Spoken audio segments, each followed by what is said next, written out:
Once upon a time, there was a little girl called Little Red Riding Hood.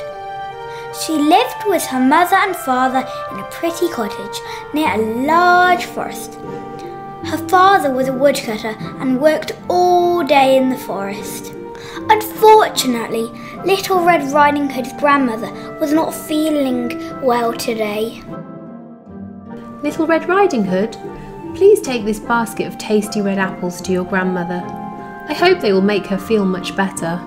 Okay, Mother, I will. Be sure to keep on the path straight to Grandmother's cottage. Do not wander into the forest. Don't worry, Mother, I will. Goodbye, Mother. Goodbye, Little Red Riding Hood.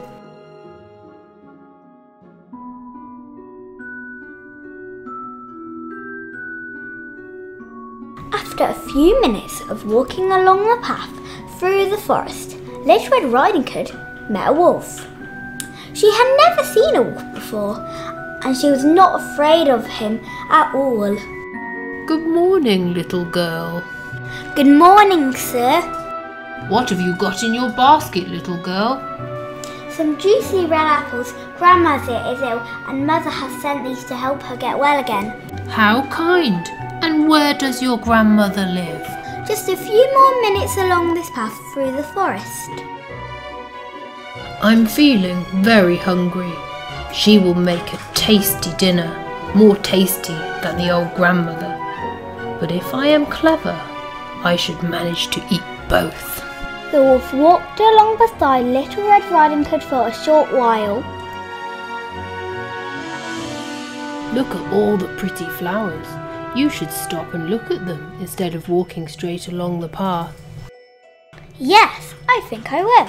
The wolf said goodbye to Little Red Riding Hood and headed quickly to Grandmother's cottage.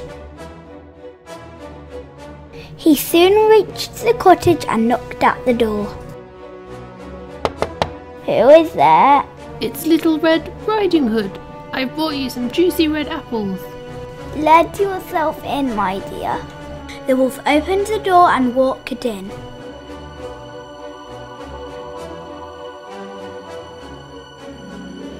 Without saying even one word, the wolf went to Grandmother's bed and gobbled her all up. Then he put on Grandmother's dressing gown, nightcap and glasses. Then he waited. A short time later, Little Red Riding Hood reached Grandmother's cottage and went inside. Good morning, Grandmother. Little Red Riding Hood went over to Grandmother's bed.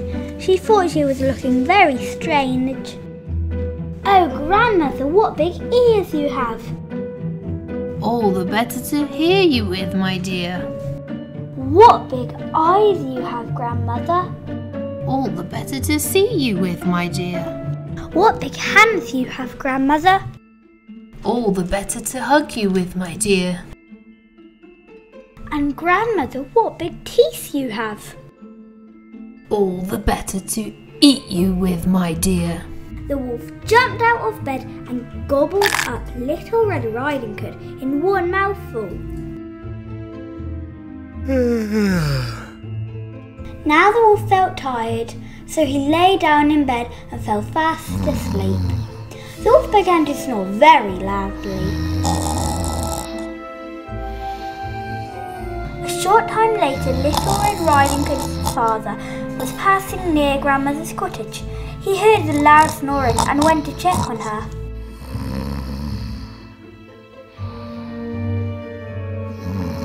When he went up to Grandmother's bed, he was angry to see the wolf lying there.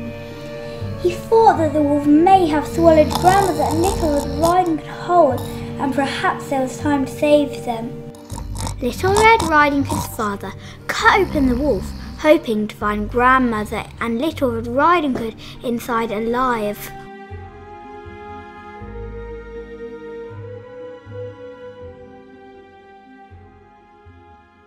Out jumped Little Red Riding Hood, followed by Grandmother. They all were very happy to be alive and well.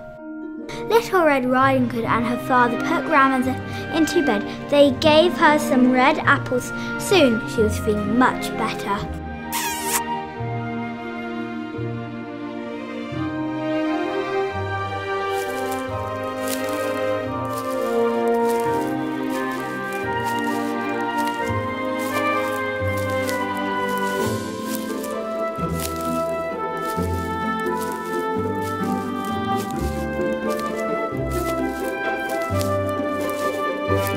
Little Red Riding Hood and her father went back home.